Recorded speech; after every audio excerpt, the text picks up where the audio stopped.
The Silver Mirror. January 3rd. This affair of White and Wotherspoon's accounts proves to be a gigantic task. There are 20 thick ledgers to be examined and checked. Who would be a junior partner?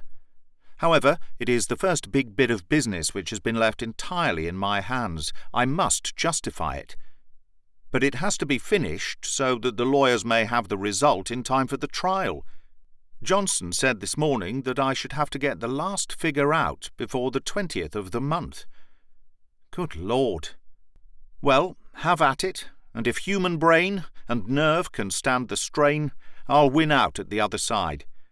It means office work from 10 to 5, and then a second sitting from about 8 to 1 in the morning. There's drama in an accountant's life. When I find myself in the still, early hours, while all the world sleeps, hunting through column after column for those missing figures which will turn a respected alderman into a felon, I understand that it is not such a prosaic profession after all. On Monday I came on the first trace of defalcation. No heavy game hunter ever got a finer thrill when first he caught sight of the trail of his quarry. But I look at the 20 ledgers and think of the jungle through which I have to follow him before I get my kill. Hard work, but rare sport too, in a way. I saw the fat fellow once at a city dinner, his red face glowing above a white napkin.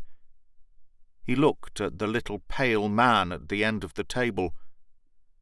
He would have been pale too, if he had seen the task that would be mine. January 6th. What perfect nonsense it is for doctors to prescribe rest, when rest is out of the question. Asses! They might as well shout to a man who has a pack of wolves at his heels that what he wants is absolute quiet. My figures must be out by a certain date. Unless they are so, I shall lose the chance of my lifetime. So how on earth am I to rest? I'll take a week or so after the trial. Perhaps I was myself a fool to go to the doctor at all. But I get nervous and highly strung when I sit alone at my work at night. It's not a pain, only a sort of fullness of the head with an occasional mist over the eyes. I thought perhaps some bromide or chloral or something of the kind might do me good, but stop work? It's absurd to ask such a thing. It's like a long-distance race. You feel queer at first, and your heart thumps and your lungs pant, but if you have only the pluck to keep on, you get your second wind. I'll stick to my work and wait for my second wind, if it ever comes. All the same, I'll stick to my work. 2 ledgers are done, and I am well on in the 3rd. The rascal has covered his tracks well, but I pick them up for all that. January 9th.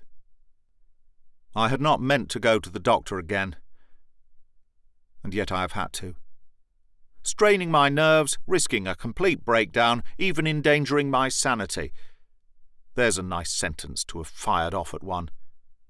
Well, I'll stand the strain and I'll take the risk, and so long as I can sit in my chair and move a pen, I'll follow the old sinner's slot. By the way, I may as well set down here the queer experience which drove me this second time to the doctor. I'll keep an exact record of my symptoms and sensations, because they are interesting in themselves. A curious psycho-physiological study, says the doctor, and also because I am perfectly certain that when I am through with them, they will all seem blurred and unreal, like some queer dream betwixt sleeping and waking. So now, while they are fresh, I will just make a note of them, if only as a change of thought after the endless figures. There's an old silver-framed mirror in my room. It was given me by a friend who had a taste for antiquities, and he, as I happen to know, picked it up at a sale, and had no notion of where it came from. It's a large thing, 3 feet across and 2 feet high. and it leans at the back of a side table on my left as I write. The frame is flat, about 3 inches across, and very old. Far too old for hallmarks or other methods of determining its age. The glass part projects with a bevelled edge, and has the magnificent reflecting power which is only, as it seems to me, to be found in very old mirrors. There's a feeling of perspective when you look into it, such as no modern glass can ever give. The mirror is so situated that as I sit at the table I can usually see nothing in it but the reflection of the red window curtains. But a queer thing happened last night. I had been working for some hours, very much against the grain, with continual bouts of that mistiness of which I had complained. Again and again I had to stop and clear my eyes. Well, on one of these occasions I chanced to look at the mirror. It had the oddest appearance. The red curtains, which should have been reflected in it, were no longer there. But the glass seemed to be clouded and steamy. Not on the surface, which glittered like steel, but deep down, in the very grain of it. This opacity, when I stared hard at it, appeared to slowly rotate this way and that, until it was a thick white cloud swirling in heavy wreaths. So real and solid was it, and so reasonable was I, that I remember turning with the idea that the curtains were on fire. But everything was deadly still in the room. No sound save the ticking of the clock, no movement save the slow gyration of that strange woolly cloud, deep in the heart of the old mirror. Then as I looked, the mist, or smoke, or cloud, or whatever one may call it, seemed to coalesce and solidify at 2 points quite close together, and I was aware, with a thrill of interest rather than of fear, that these were 2 eyes, looking out into the room. A vague outline of a head I could see, a woman's by the hair, but this was very shadowy. Only the eyes were quite distinct. Such eyes, dark, luminous, filled with some passionate emotion, fury or horror, I could not say which. Never have I seen eyes which were so full of intense, vivid life. They were not fixed upon me, but stared out into the room. Then, as I sat erect, passed my hand over my brow and made a strong conscious effort to pull myself together, the dim head faded in the general opacity, the mirror slowly cleared, and there were the red curtains once again. A sceptic would say, no doubt, that I had dropped to sleep over my figures, and that my experience was a dream. As a matter of fact, I was never more vividly awake in my life. I was able to argue about it, even as I looked at it, and to tell myself that it was a subjective impression, a chimera of the nerves, begotten by worry and insomnia. But why this particular shape? And who is the woman? And what is the dreadful emotion which I read in those wonderful brown eyes? They come between me and my work. For the first time I have done less than the daily tally which I had marked out. Perhaps that is why I have had no abnormal sensations tonight. Tomorrow I must wake up, come what may. January 11th. All well, and good progress with my work. I wind the net, coil after coil, round that bulky body. But the last smile may remain with him if my own nerves break over it. The mirror would seem to be a sort of barometer which marks my brain pressure. Each night I have observed that it had clouded before I reached the end of my task.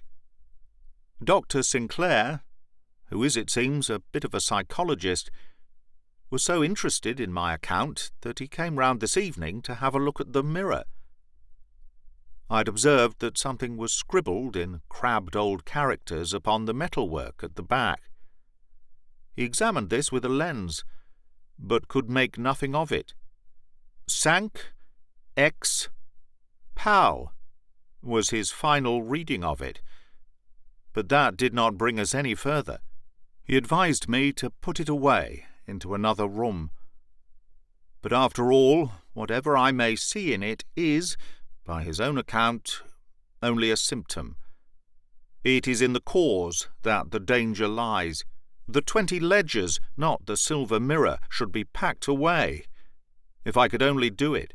I'm at the 8th now, so I progress. Jan 13th. Perhaps it would have been wiser after all if I had packed away the mirror. I had an extraordinary experience with it last night. And yet I find it so interesting, so fascinating, that even now I will keep it in its place.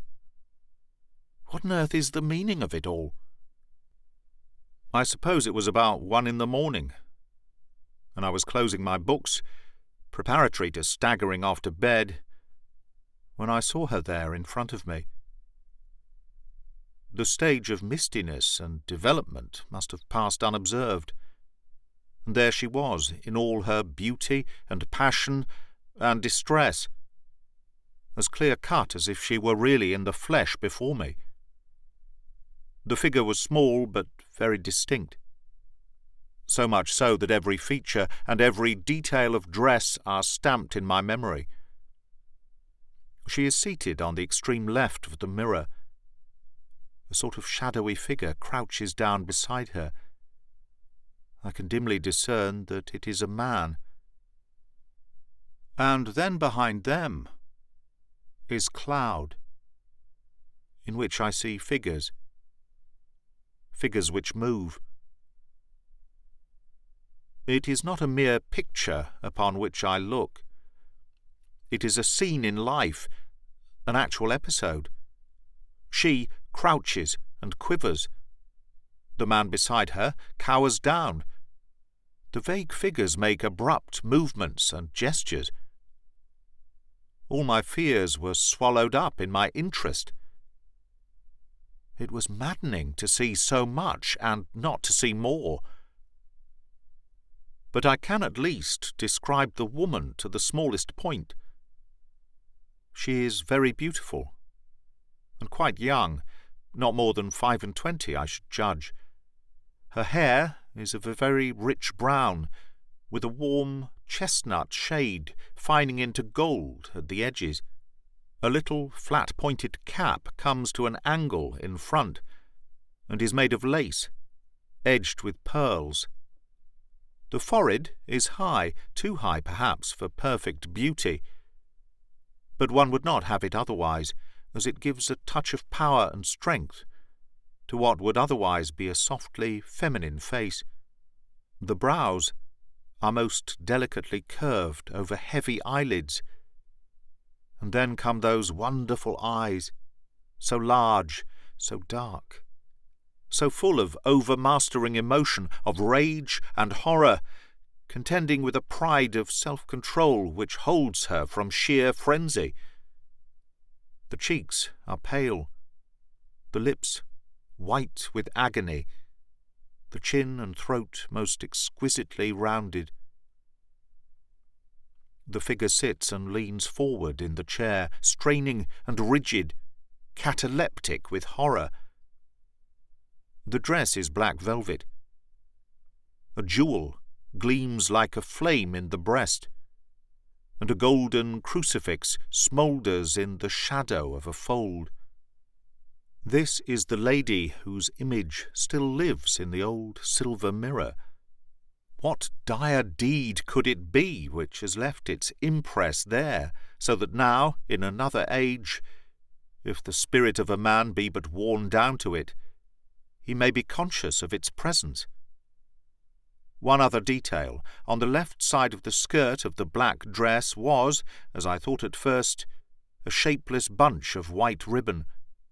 Then, as I looked more intently, or as the vision defined itself more clearly, I perceived what it was. It was the hand of a man, clenched and knotted in agony, which held on with a convulsive grasp to the fold of the dress. The rest of the crouching figure was a mere vague outline, but that strenuous hand shone clear on the dark background, with a sinister suggestion of tragedy in its frantic clutch. The man is frightened, horribly frightened, that I can clearly discern. What has terrified him so? Why does he grip the woman's dress? The answer lies amongst those moving figures in the background. They have brought danger both to him and to her. The interest of the thing fascinated me. I thought no more of its relation to my own nerves. I stared and stared, as if in a theatre, but I could get no further. The mist thinned. There were tumultuous movements in which all the figures were vaguely concerned. Then the mirror was clear once more. The doctor says I must drop work for a day, and I can afford to do so, for I have made good progress lately. It is quite evident that the visions depend entirely upon my own nervous state, for I sat in front of the mirror for an hour tonight with no result whatever. My soothing day has chased them away. I wonder whether I shall ever penetrate what they all mean. I examined the mirror this evening under a good light, and besides the mysterious inscription Sank ex Pal, I was able to discern some signs of heraldic marks, very faintly visible upon the silver. They must be very ancient, as they are almost obliterated. So far as I could make out, they were 3 spearheads, 2 above and 1 below. I will show them to the doctor when he calls tomorrow. Jan 14th. Feel perfectly well again, and I intend that nothing else shall stop me until my task is finished. The doctor was shown the marks on the mirror and agreed that they were armorial bearings. He is deeply interested in all that I have told him and cross-questioned me closely on the details. It amuses me to notice how he is torn in two by conflicting desires, the one that his patient should lose his symptoms, the other that the medium, for so he regards me, should solve this mystery of the past. He advised continued rest, but did not oppose me too violently when I declared that such a thing was out of the question until the 10 remaining ledgers have been checked. Jan 17th. For 3 nights I have had no experiences. My day of rest has borne fruit. Only a quarter of my task is left, but I must make a forced march, for the lawyers are clamouring for their material. I will give them enough and to spare. I have him fast on 100 counts. When they realise what a slippery, cunning rascal he is, I should gain some credit from the case. False trading accounts, false balance sheets, dividends drawn from capital, losses written down as profits, suppression of working expenses, manipulation of petty cash. It is a fine record. Jan 18th. Headaches, nervous twitches, mistiness, fullness of the temples, all the premonitions of trouble. The trouble came sure enough, and yet my real sorrow is not so much that the vision should come, as that it should cease before all is revealed. But I saw more tonight. The crouching man was as visible as the lady whose gown he clutched. He is a little swarthy fellow, with a black pointed beard. He has a loose gown of damask trimmed with fur. The prevailing tints of his dress are red. What a fright the fellow is in, to be sure. He cowers and shivers and glares back over his shoulder. There is a small knife in his other hand, but he is far too tremulous and cowed to use it. Dimly now, I begin to see the figures in the background. Fierce faces, bearded and dark, shape themselves out of the mist. There is one terrible creature, a skeleton of a man, with hollow cheeks and eyes sunk in his head.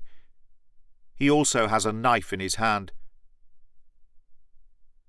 On the right of the woman stands a tall man, very young, with flaxen hair, his face sullen and dour. The beautiful woman looks up at him in appeal.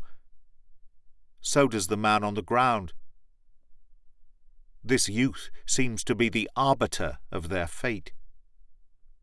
The crouching man draws closer and hides himself in the woman's skirts. The tall youth bends and tries to drag her away from him. So much I saw last night before the mirror cleared. Shall I never know what it leads to, and whence it comes? It is not a mere imagination, of that I am very sure. Somewhere, some time, this scene has been acted, and this old mirror has reflected it. But when? Where? Jan 20th. My work draws to a close, and it is time. I feel a tenseness within my brain, a sense of intolerable strain which warns me that something must give. I've worked myself to the limit, but tonight should be the last night. With a supreme effort I should finish the final ledger and complete the case before I rise from my chair. I will do it. I will. Feb 7th. I did. My God, what an experience!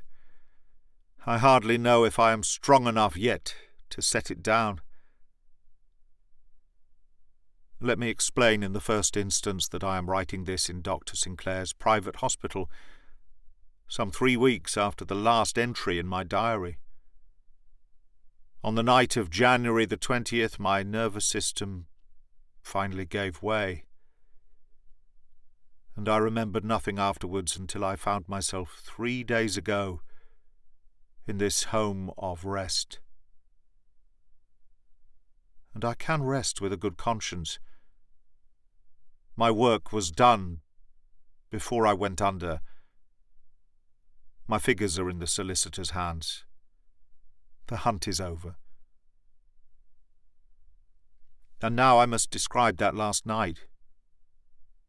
I'd sworn to finish my work, and so intently did I stick to it, though my head was bursting, that I would never look up until the last column had been added. And yet it was fine self-restraint. For all the time I knew that wonderful things were happening in the mirror. Every nerve in my body told me so. If I looked up, there was an end of my work, so I did not look up till all was finished. Then, when at last, with throbbing temples, I threw down my pen and raised my eyes, what a sight was there! The mirror in its silver frame was like a stage, brilliantly lit, in which a drama was in progress. There was no mist now. The oppression of my nerves had wrought this amazing clarity. Every feature, every movement was as clear-cut as in life. To think that I, a tired accountant, the most prosaic of mankind, with the account books of a swindling bankrupt before me, should be chosen of all the human race to look upon such a scene. It was the same scene and the same figures, but the drama had advanced a stage. The tall young man was holding the woman in his arms.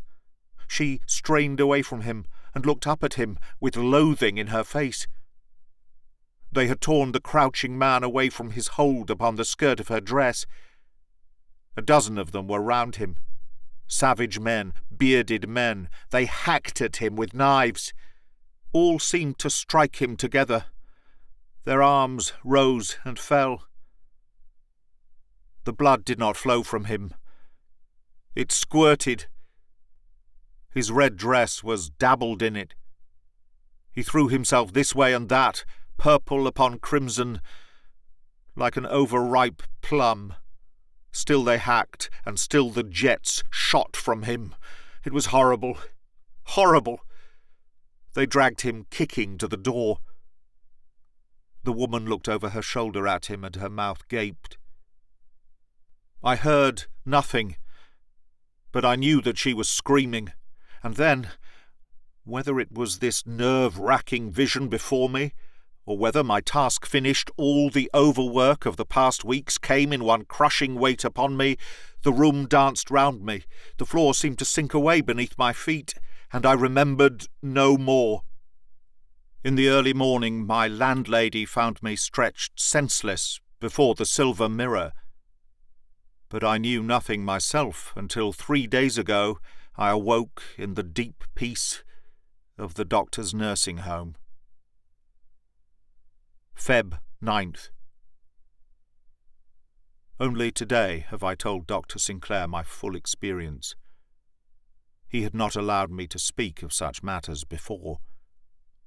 He listened with an absorbed interest. "You don't identify this with any well-known scene in history?" he asked, with suspicion in his eyes. I assured him that I knew nothing of history. "Have you no idea whence that mirror came, and to whom it once belonged?" he continued. "Have you?" I asked, for he spoke with meaning. "It's incredible," said he. "And yet how else can one explain it? The scenes which you described before suggested it. But now it has gone beyond all range of coincidence. I will bring you some notes in the evening. Later." He has just left me. Let me set down his words as closely as I can recall them. He began by laying several musty volumes upon my bed. "These you can consult at your leisure," said he. "I have some notes here which you can confirm. There is not a doubt that what you have seen is the murder of Rizzio by the Scottish nobles in the presence of Mary, which occurred in March 1566. Your description of the woman is accurate. The high forehead and heavy eyelids, combined with great beauty, could hardly apply to two women. The tall young man was her husband, Darnley.